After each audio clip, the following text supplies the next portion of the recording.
Hi, Mama. Hello. Si Ate Minda na meron din pala siyang nararamdaman, guys. Diyos ko.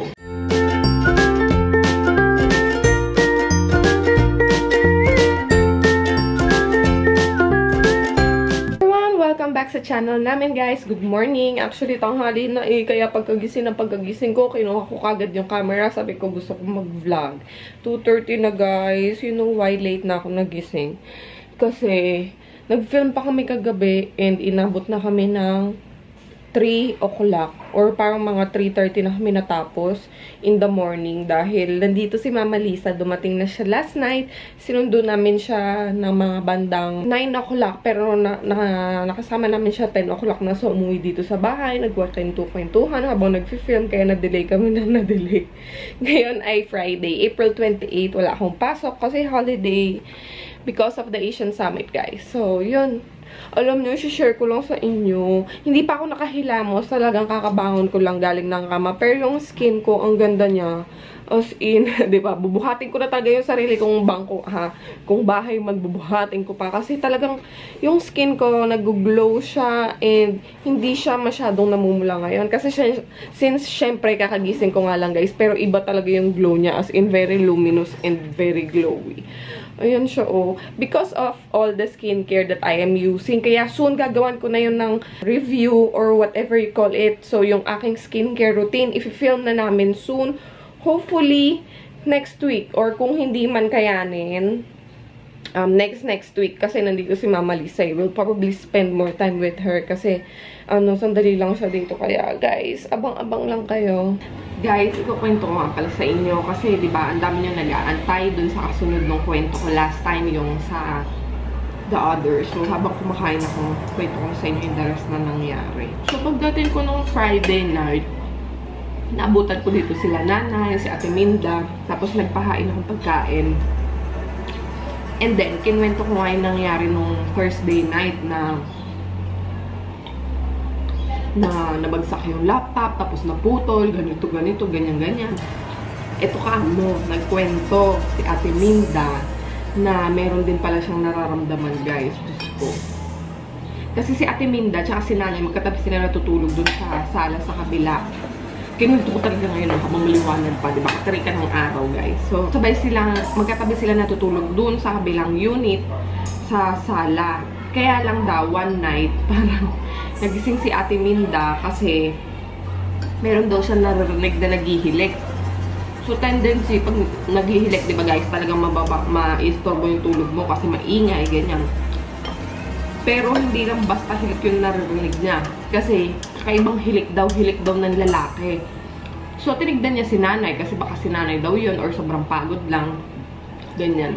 Pagtingin naman daw niya, tulog na tulog, tapos hindi daw kay nanay nanggagaling yung sound. Sige daw, patuloy daw yung hilig na naririnig niya. Di nakikilabutan na daw siya, natatakot na daw siya. Kasi wala naman silang ibang kasama doon sa sala and alam niya silang dalawa lang.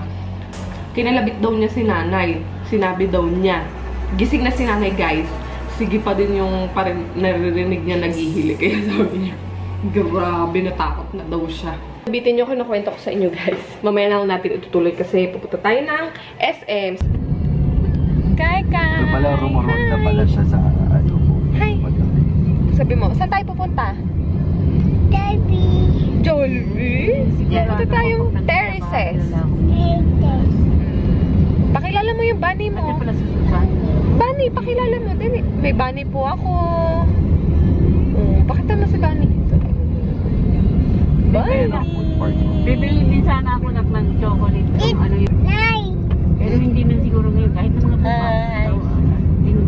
pupunta kami ni Kai sa SM. Hindi pa naman kailangan yung anak sa terraces. Hi, Mama. Hello. Yan, dito kami ngayon, guys, sa Fairview Terraces kasi alam mo na ano ba ginagawa ng mga bagong uwi. Ano ba ginagawa ng bagong uwi? I want. Wala lang. Nag-iikot na.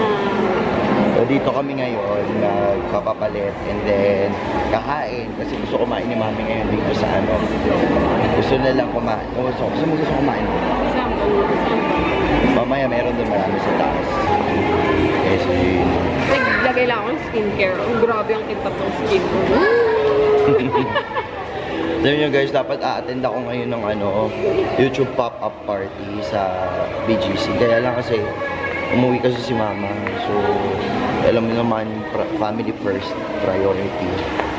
Tsaka, di rin, parang haggard na rin kasi nandito si mama, ang dami rin kailangan gawin. Kaya di na ako umaten. So, baka sa May 11 na lang kami pumunta sa YouTube fan fest na baby mo. Kung wala tayong lakad nun.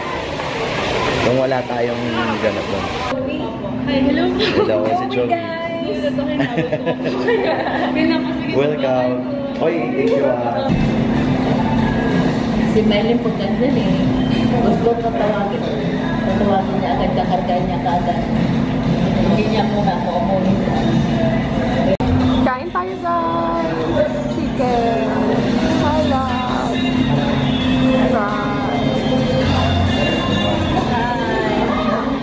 Tapos bumili ko sa labas. Lemon rice. Fresh lemonade.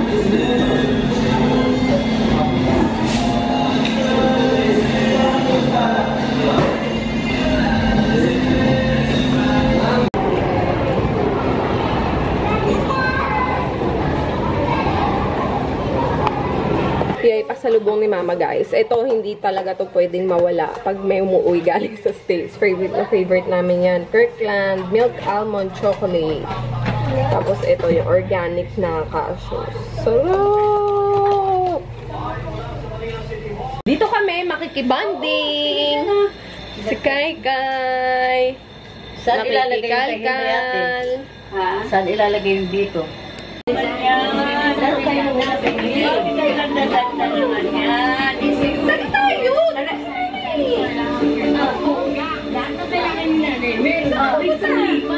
Nakabili na. Nakatipid pa. Always banana sa beer gold. Ano siya kung meron lang sa ano yan?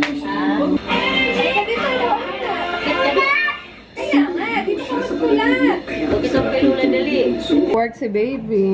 Huwag ka na pasok. Huwag ka na pasok. May laruan si Kai Kai. Ano laruan mo? Ano laruan mo, Sky? Meron akong bagong palette, guys. Dala to ni mama yung inuwi niya. In-order namin to sa mismong website ng Juvia's Place. And ito yun, guys. The Saharan palette nila. Mommy! Yes, baby. Oh, wow! Ayun pala yung isa eh. So, ito yun, yung in-order namin. Matagal na namin to in-order, kaya lang ngayon lang nakauwi si mama, kaya ngayon lang niya nadala. Guys, ayan yung shades niya. Oh, ang ganda niya. As in, talaga na, alala ko, ginamit ni Nikki Tutorials tong gold na to. Kaya sabi ko, gusto ko din gawan to ng tutorial, kasi ang gaganda talaga ng mga shades niya. Parang actually lahat magagamit mo talaga. Sobrang pigmented nila, guys. Oh, wow! Daga. Ano yan? Daga pala yan eh. Daga, no? Daga. Kasi meron dito, parang, merong nakalat na konting pigment dito sa may labas ng pan. So, winipe off ko using my finger. Tapos, sinwatch ko siya. Sobra talagang pigmented. You know naman, guys, favorite ko yung mga palette ng Juvia's Place. Ano yan? Yan ang daga. Baby, patingin ng isa. Kasi ang pinakaunang-unang palette ko talaga na galing sa kanila, I mean, na binili namin sa Juvia's, is yung Danubian. Ito, yung green na palette. Simula nung nasubukan ko to, talagang na-in-love na ako sa mga palettes nila. And nung lumabas tong Saharan, umorder kagad kami ni Jet. Tapos may bago na naman silang nilabas ngayon na hindi ko alam kung order ba ako. Pero most likely kukuha ako nung, as in, ang ganda talaga. Ito naman yung mga shades nung isa. Pinaka-favorite ko talaga dito is itong shade na to. Itong palette na to, wala pa siyang pangalan. Unlike nitong isa na meron na siyang mga pangalan. Yes, baby! Turtle!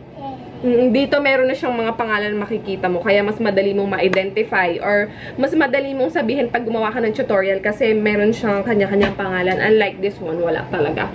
So, ito minsan yung ginagamit kong pang-highlight, guys. Wow! Timba! Yes! Ang ganda naman! So, Pero, ito nga yung ginagamit kong pang highlight kasi yung shade niya, yung iridescent green. Na parang pag natatamaan siya ng ilaw, nagkakaroon siya ng pink undertone. Kaya, bet na bet ko talaga yan, guys. Kaya kung di nyo pa nasubukan itong mga palette ng Juvia's Place, mura lang to actually. Baby, magkano tong Nubian? Nubian, mga... Parang nasa $24 yata to nung in-order namin. $26. Tapos itong Saharan, nasa 30 something. Ano? O nasa 30 something. Mga $33 to $35 yata, I think. So, yan. Ganda siya, oh. Mura siya sa palette talaga, guys. And nandito na ako sa car, papunta sa work tonight. Medyo maulan again. Anyway, baka hindi na ako masyadong makapag-vlog, guys, kasi medyo low-bat na tong camera. Sayang may ikikwento ko, pero I think sa bahay ko na ikikwento yung story. Kasi I think a lot of you guys are asking about dun sa continuation, about dun sa Mumu. So, I will let you know na lang pag-uwi ko na lang. Ikwento ko na lang sa inyo once we get home. Hi guys, kauuwi ko lang. Galing sa work and gising pa si Jazz. Gising na gising si Jazz si Nanay Minda. Ang ulam ko today is yung sa Wingstop. Yung Atomic, yung favorite kong chicken na wings na sobrang anghang. Ito yung pinakamaanghang nila sa Wingstop. Kasi mahilig ako sa maanghang, guys. So, ito yung ulam ko today. Pakita ko lang. Yan, yung ulam ko. Chicken and then rice. Yun, kukwento ko lang sa inyo, guys, bago ko matulog at gumawa. Kwento ko sa inyo kanina nangyari dito sa bahay. Yun nga, nandito kasi yung nanay ni Jazz. Tsaka yung kapatid ni Jazz, si Mela. So, nung after ng mga nangyari na nga na yun na parang may mga nagpaparamdam. Ayun nga, yung bubagsak yung laptop. Si Mela, yung kapatid, naliligo, may sumusot-sot. Tapos may one time, nandun daw sa pintana yung kapatid ni Jazz. Nakasilip kasi mag-isa lang siya dun sa baba. Tumingin daw dun sa, sa likod ng car. Mga bandang hapon yun eh. Tapos nakita daw niya yung dog na tumatahol. Tapos may tinitingnan doon sa likod nung sasakyan dito nakapark kasi coding yun eh. Tapos pagkatok daw, pagsilip daw niya, alam daw nung bata na parang may tinitingnan yung aso. Bigla daw may pumulong dito sa tenga niya malapit. Sabi, ano yun? Gumanon daw. Tapos tumakbo daw yung bata doon sa kabila. Kaya simula nung hindi na natutulog dito yung bata ng mag-isa unless nandyan si Jazz or nandun yung mama niya. Kasi takot na takot nga. Although hindi naman ako natatakot sa mga ganyan. Kaya lang, syempre, diba, ang worry ko talaga kasi may bata kasi. And yun, dahil siguro naman marami naman sa inyo nakakaalam about dun sa ibang stories dito sa bahay. I-link ko na lang yung video somewhere here. Medyo marami yun yung mga nangyari, ganyan. Para lang masundan ninyo yun sa mga bago namin subscribers. Kaya, ayun, yun lang naman yung pinaka-latest so far. Then, later hindi ko alam kung ano yung gagawin. Hindi ko alam kung anong plano ni mama or something. Basta, mag-edit lang ako tapos matutulog. Then, i-upload ko na rin tong video na to. I'll be editing this video now. And then, matutulog na ako right away. So, I hope to see you guys on the next vlog. And samahan niyo ako for the whole week. Kasi si Ninya walang pasok ng 4 days. And then, next week, maglilive ako sa work ng 1 week. Kasabay kami ni Ninya. So, I just don't know kung saan kami pupunta din. Uuwi din yung sister ko. Kaya yung kapatid ko, biglaan din yun eh pag nag-decide. Wala rin yung plano-plano. Bigla na lang gustong umalis kung saan maisipan. So, I don't know. I don't know yet. So, I hope to see you guys on our next one. Morning, guys!